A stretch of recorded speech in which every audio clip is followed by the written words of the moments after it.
Okay guys, the votes are in, the tribe has spoken, and the winner is embroidered cushions. And if you have no idea what I'm talking about, let me fill you in. IOD is a company that makes tools and products for artists and makers like molds and paint inlays and transfers and stamps. And on their website, they have an inspiration and tutorial page that is just that. It is inspiration and tutorials by different artists in different mediums. And I'm beyond flattered to say that this project, my project, is going to be featured on their website. And the IOD tribe, their Facebook group page, which is an awesome community, by the way. If you haven't joined, like join. It's just so sweet. Everyone's there to help each other, and oh, it's just so inspiring and great. What a great community. Okay, so they voted what kind of fabric project I should do for the blog. And like I said, the winner is embroidered cushions. So me being me, I started like 3 other embroidered projects that ended up being like really summery, like really springy. They're beautiful and I want to share them with you, but it's November. So I kind of like put those to the side for now. Decided to go with some holiday themed cushions. Woohoo! And what's really cool about okay, I got multiple projects for you, okay. But the first one that I'm gonna share with you, what's really cool about it is I didn't use any Christmas themed stamps. I used the Bohemia and Branches set to do the majority of my pattern for my embroidery here. So this plan for this pillow cushion, I would like to make like a thin, skinny long one, and I'm going to use, the plans are to use this branch and then like stamp some Christmas bulbs underneath and embroidered them. Okay, I should probably press this, so I'll be back with this all ironed. Side note, I'd like to thank you guys for choosing this project as your project you'd like me to see me do, because a few years back, like 8 years ago, I actually started this for myself. I wanted to make cushions for all of the seasons. So I started this endeavor in February, and here's my Valentine's cushion. And that's as far as it went. Okay, iron. There we go. It's a little bit better. Not really though. And I'm not using black ink because it will be harder to hide. So I'm going to go in with pink.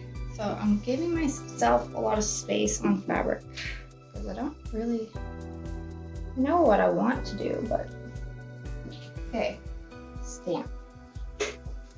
Ta-da! Okay, so I have this cute little circle cutter. So what I'm gonna do is I'm going to cut some circles out and basically make a stencil. I'm gonna do a few different sizes and see which I end up putting here. I think I might do 4 or 5.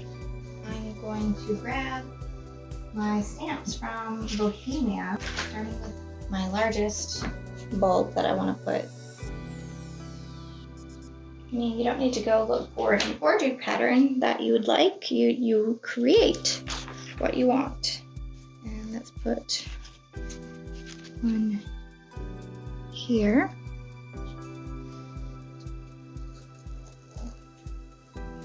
Broke the lid.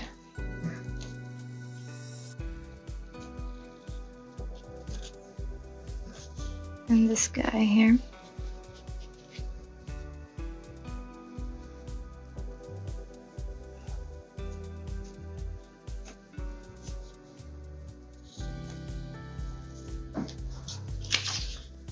There's 2 Christmas bulbs. Okay, let's do a small guy dangling from here. Now, I wonder, should I go super traditional with the colors? I probably should. That one's easier to see that it's shaped without. And one medium-sized one over here. And now we need one more, don't we? fold 2 of those at the top. And this is from the old first gen swag. Okay. I really need to organize myself. Go check out the IOD website to see all the stamp sets available and a retailer near you. A few moments later. Okay, so here I chose my colors. I tried to get a gradient with all the colors, and I'm probably not going to use...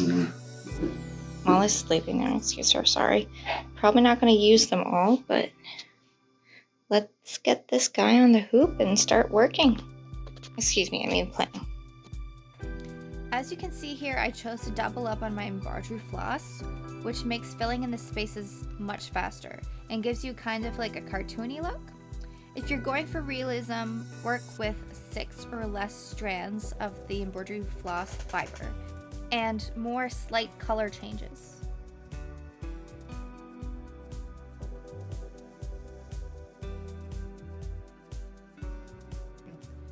The majority of the stitches I chose to use for this project is short and long stitches, and I threw in a few French knots and a few satin stitches.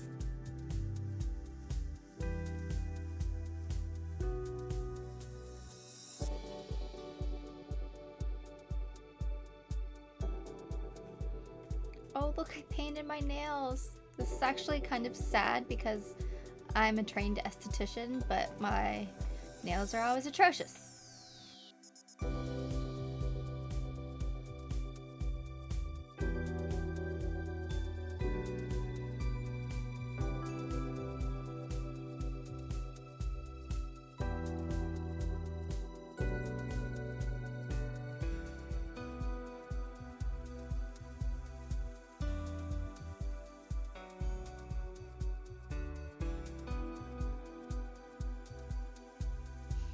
Okay, so here I'm gonna draw like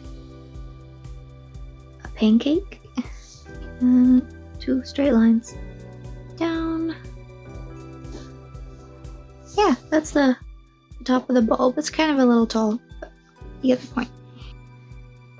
This portion of it is going to be darker, and the top is going to be lighter and gray. And then I'm going to do a little stringy bit and tie it to the tree.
You can see with these guys, I actually have 3 color gradient going up here. I have this dark color I used to fill the bottom, and then it fades on up to this cream, and at the very top it's white. And I did the same thing with the red here. I did really dark at the bottom, and I came up the lighter color, sorry, because I'm imagining my light coming from up top. And I did that with a lot of the pieces here, like you saw with our little bow there. I filled in all of the dark lines with my dark color and all of the white spaces with the lighter color. And here I did it darker on the sides, and then I came in closer to the middle and changed up to a lighter color. From bottom on up. Oop. And I did a glow on the middle of this one too. Yeah. So this guy, I'm going to trace all of my petals with this red here. And also little trace, I'm following all of the red bits inside the little petals. Let's do that.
Lessons learned here. Do not embroidery on wonky fabric.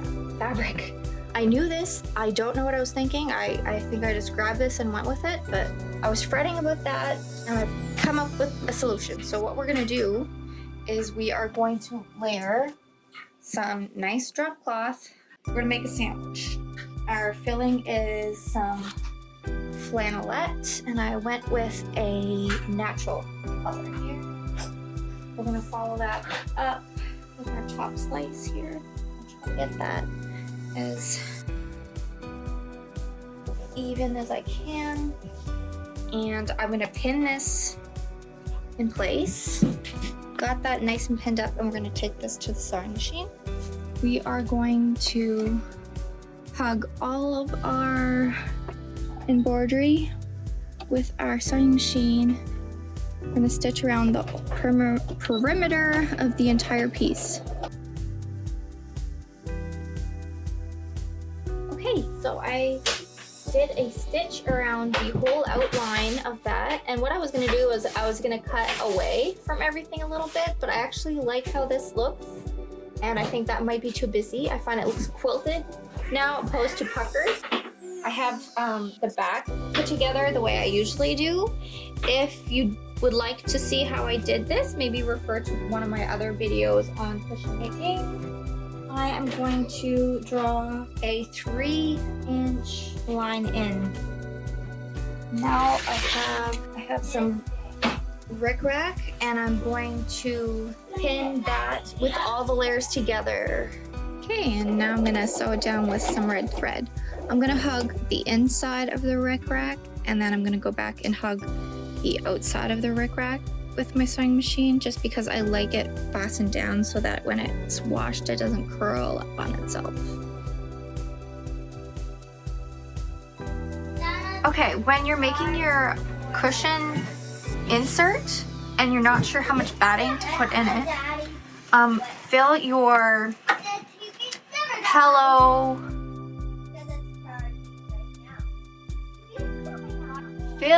pillow cover with the batting first, so you know exactly how poofy you want it to be, and use all that batting that you have in your pillowcase, your pillow cushion insert, your pillow cushion cover in your insert. Do you know what I mean?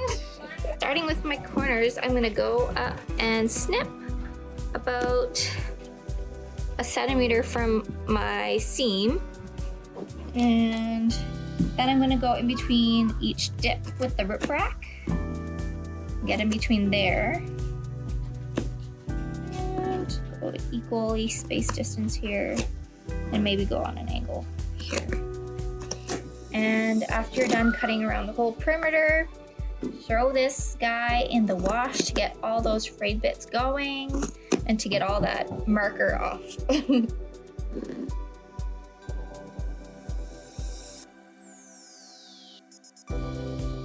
Okay, here's the finished project. I hope you feel inspired. I hope you enjoyed the video. Go check out the blog. It's in the description.